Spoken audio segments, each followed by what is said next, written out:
Meiosis is a biological process where a cell divides twice to produce 4 sex cells, each with half the original amount of genetic information. Here we will demonstrate the process of meiosis for a 2n equals 6 cell. In the beginning, the cell goes through an initial stage known as interphase, a phase that prepares the cell for cellular division. In interphase, the cell has uncondensed DNA within the nuclear envelope and one centrosome. The nuclear envelope serves as a shell for the DNA and protects it from other substances of the cell. The centrosome and the pair of centrioles on the right side create the spindle fibers. The red string represents the mother's DNA, and the blue string represents the father's DNA.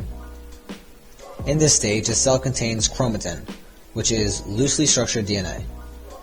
Interphase begins with the G1 phase, where the cell grows from the duplication of other organelles in the cell.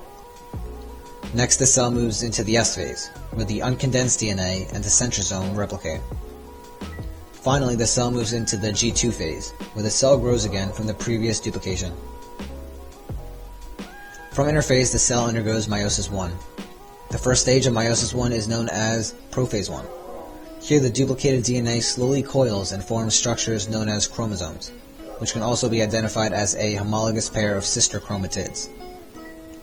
The sister chromatids are the 2 parts that make up the chromosome, and the 2 chromatids are held in the center by the centromere. The cell above is a diploid cell. This means that there are 2 chromosome sets, with one coming from each parent. Diploids are represented by 2n and are given a number to represent the chromosomes in the cell. As mentioned in the beginning, our demonstration shows a cell given a diploid number of 2n equals 6, as there are a total of 6 chromosomes, 3 from each parent. Also, the 2 centrosomes of the cell slowly move apart and form a spindle. Furthermore, the nuclear envelope breaks down in prophase 1.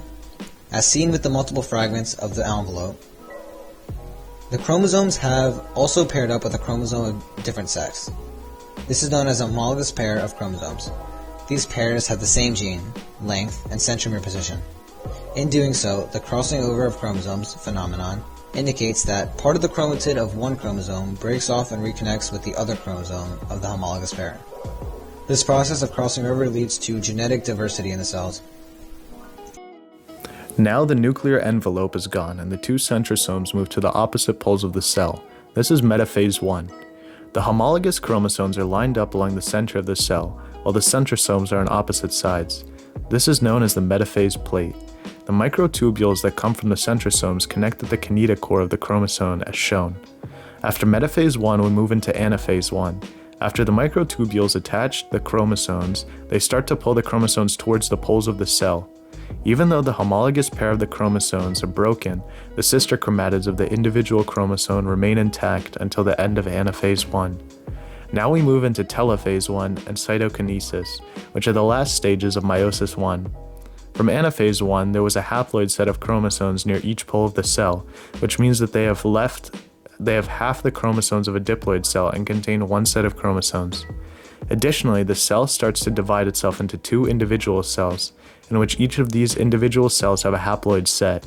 This means that each cell has 3 chromosomes. Contrastingly, haploid means that they have half the number of chromosomes.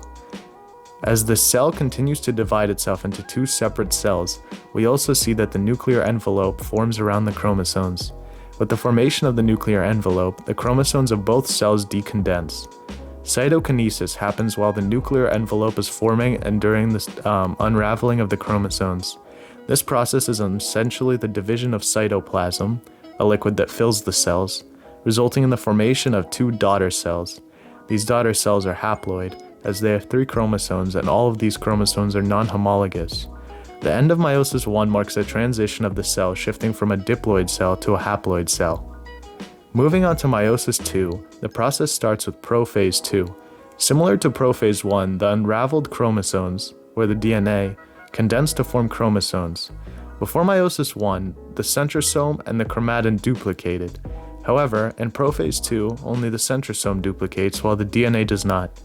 Again, the nuclear envelope breaks down and the 2 centrosomes of each cell form a spindle. Slowly, the 3 chromosomes of each cell line up along the center of the cell. Additionally, the microtubules connect to the kinetochores of each chromosome. This is metaphase 2. The chromosomes are equidistant from both poles of the cell and they align themselves on the metaphase plate. The key difference from metaphase 1 and 2 is that in metaphase 1, the homologous pairs of sister chromatids lined up along the center of the chromosome. Now, however, there is only one pair of sister chromatids that line up along the center of the chromosome. This is because the cell is now a haploid, and all chromosomes that are contained within the cell will be non-homologous. Moving on to anaphase 2. The process is very similar to anaphase 1. As from metaphase 2, we observe that the microtubules of the centrosomes attach to the chromosomes at their kinetochores. However, a key step in anaphase 2 is that the centromere of the chromosome breaks and the sister chromatids are pulled apart in this phase. The sister chromatids will be on polar opposite ends of the cell. The last phase of meiosis 2 is telophase 2 and cytokinesis. There are now 3 individual chromatids near each pole of the 2 cells. Each cell begins to develop a nuclear envelope and also begins to divide into 2 halves. Similar to telophase 1 and cytokinesis, eventually each cell divides and forms 2 cells, where each cell has 3 separate chromatids and the nuclear envelope. Difference primarily lies in the outcome. Telophase 1 and cytokinesis mark the transition of the cell moving from a diploid to a haploid. Telophase 2 and cytokinesis, on the other hand, allows for the creation of 4 different cells known as gametes.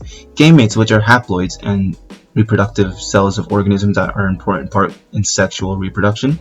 In this case, the gametes follow a haploid number of n equals 3, as each of the 4 cells only have 3 chromosomes. Additionally, it is also shown that chromosomes unravel again and we again see the uncondensed form of DNA in these gamete cells. So how does this process of meiosis reflect Mendel's 5 claims? Mendel's first and second claims are both evidenced during interphase. Mendel's first claim, which states that alternate versions of genes account for variation in traits, is evidenced by the different types of chromosomes that exist within the cell. Each of the different types of chromosomes create variation of traits, as each chromosome carries multiple alleles, which connects to non-Mendelian genetics. The difference in allele amounts allow for a variation of inherited characteristics. Mendel's second claim, which states that an organism inherits 2 distinct copies of a gene, one from each parent, is also evidence in this representation. The red DNA comes from the mother and the blue DNA comes from the father. Mendel's fourth claim is displayed within anaphase 1, telophase 1, and cytokinesis.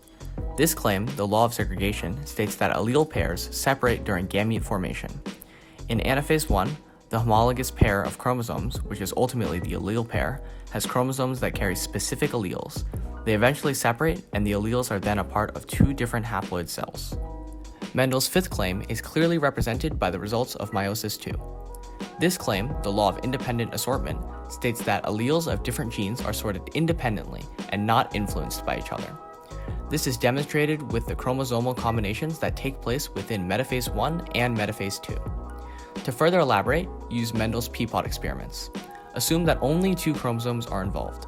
From the peapod experiment, let us take the character of seed color and seed shape. Assume that the maternal, or red chromosome, always carries the dominant allele and the paternal, or blue chromosome, always carries the recessive allele. Therefore, we are assuming the big RY, small ry cross. The big Y represents yellow, big R represents round, small y represents green, and small r represents wrinkled. Now, depending on how the chromosomes line up on the metaphase plate, in metaphase 1, it will change the outcome of the inherited trait of the gamete, as this changes the way the homologous pairs of chromosomes will split in anaphase 1. Due to the possible chromosomal combinations in metaphase 1 and the splitting up of homologous pairs of chromosomes in anaphase 1, the alleles of 2 different genes are sorted independently.